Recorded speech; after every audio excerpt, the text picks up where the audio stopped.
guys, welcome back to my channel, or welcome if you're new here. I'm Haley. I run the blog Hand Homemade, and today I'm bringing you guys a haul. Some of it's from the thrift store, some of it's from antique stores, some of it is from an estate sale. I have done a lot of purging and getting rid of stuff this summer and bringing in some pieces that really bring me joy. And that's kind of something I wanted to touch on real quick, because when we bought this house and we're renovating it, I had a very specific style in mind for this house. And as time has gone on, we've lived in it for quite a few years. I am just noticing myself being drawn more to not necessarily the style that I had envisioned for this house, but the style I have envisioned for my dream home, if that makes sense. So I went with a very cottage style for this home because my dream home is like 1800s folk Victorian farmhouse, and this house didn't really have the characteristics of like my dream home. And I know that there's a lot of overlap between like the farmhouse style, the cottage style.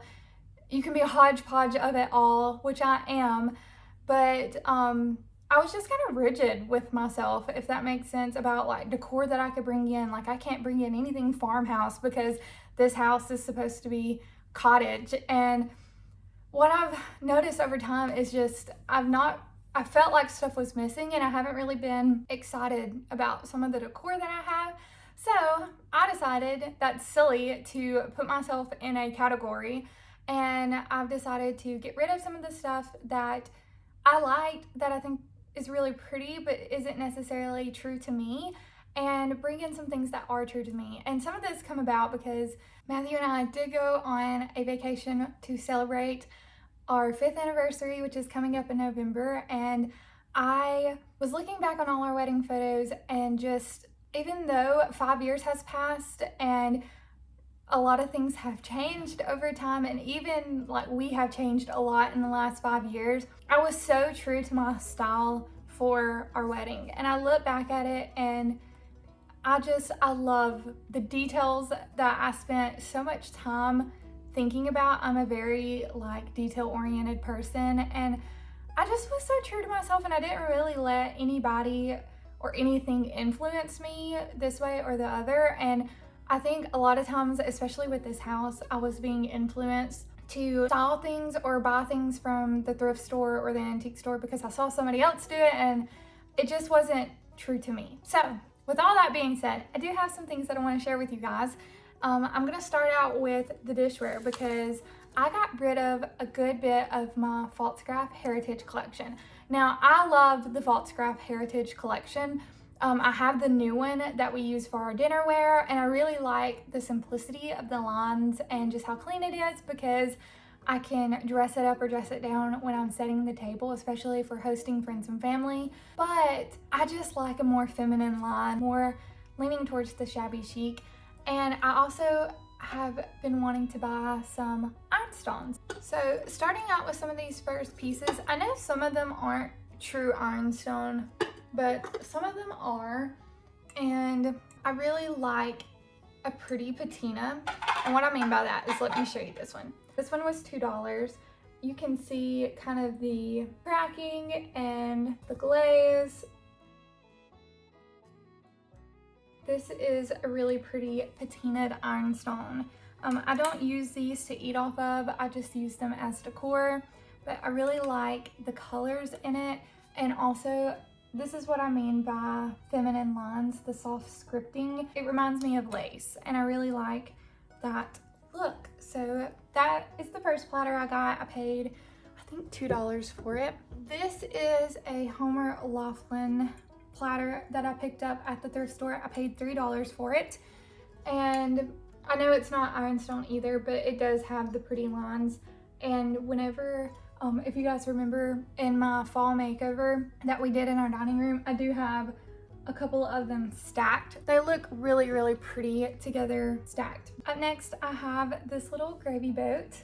I thought it was super sweet. I only paid $1.99 for it. This is where I need y'all's help. I picked up the same pattern dinnerware from different thrift stores, and I know I didn't even notice it until I got home and I was kind of laying everything out to see how I was gonna style it. And I noticed that they were all the same. And I love when that happens because this has happened to me in the past. And I now have a whole collection of servingware that is all the same. But I want to know what this is because I would like to get more of these pieces. I know that they're not ironstone, but there's no symbol on the back. So these are the pieces that I have. It's just these beautiful little white dishes with this little script here. If you guys know what this is called or who makes this pattern of dishes, I would definitely like to know. All right, the last piece that I picked up from the thrift store, it was just this really beautiful ironstone mug, and then I have it dressed up with some florals. I paid $1 for that. Moving on to the other things that I picked up at the thrift store. These are all children's items. I do have a bin that I save things that I find at the thrift store for my future children in. I just store it away in there, and then one day I hope to have children and I can use those things with them or pass them on to somebody or donate them back to the thrift store. So a couple of things that I picked up were some books. These were some classics that I could not pass up. Of course, Anna Green Gables. I love these books. I have my mom's set that she had when she was young that I read, but I thought this was a really beautiful cover and spine and would look really sweet on a bookshelf for a little girl's room. And then I also picked up this felt book. It's The Little Princess, and it is one of the Hallmark children's classics. They did a line of classic books and they gave them beautiful felt covers. So I have those. I paid, I believe, $1.50 a piece for each of those because they were hardback. I wanted to show you this. I picked up some metal airplanes a good bit ago. I don't remember how long it's been since I had these. I thought if I ever had a little boy, I could do his room in either boats or airplanes or a mix of like transportation. And I found these. There's two of them. I have a yellow one and a red one. And I thought they would be really sweet hanging from the ceiling. So I picked these up a long time ago. I think I paid roughly $4 a piece for them. They're really well made. And so when I saw these, I knew I had to have them because they match perfectly. I found these pillowcases, these pillow shams, for $4.99. They're basically brand new. There's not a single stain on them and they're homemade. I knew they had to come home with me because I just think it's so sweet that somebody took the time to make them for some little boy somewhere. I have 4 more things to show you guys. 2 of them are from the antique shop and 2 of them are from that estate sale I was telling you about. The first thing that I have is a French linen. I paid $3 for this one and it's been really well taken care of. And then the last thing that I have to share with you from the estate sale are these feather pillows and feather bed.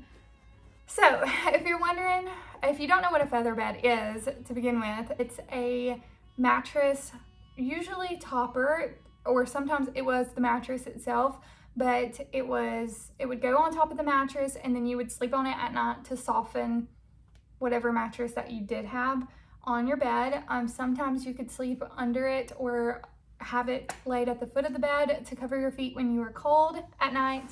But basically it is this ticking strap material. Almost every single one of them that I have seen have been this material. I don't know if this was just a cheap material to get a hold of back in the day, or if it come from like a grain sack or something. But basically, ladies, especially when they would clean geese or chickens or whatever, they would save the feathers and they would stuff them so that when they got married, they did have a feather bed to sleep on and some feather pillows, some down feather pillows. So that's what these are. There's no inserts. It's been sewed together and the feathers have just been stuffed down in there. These are some of the heaviest pillows that I have ever felt of, but it was in such great condition. And if you're wondering, like, what am I doing with that feather bed? Right now, I just have it vacuum sealed and stored away, but I do have the pillows out as decor. The feather bed, I hope one day to use in our future home. I have seen quite a few people use them on their couches, like as like what you sit on top of your cushions. I've seen some people use them as window bench seating inserts. And then my whole point of buying it was simply because I thought that my future kids would enjoy it one day, or my nieces and my nephews.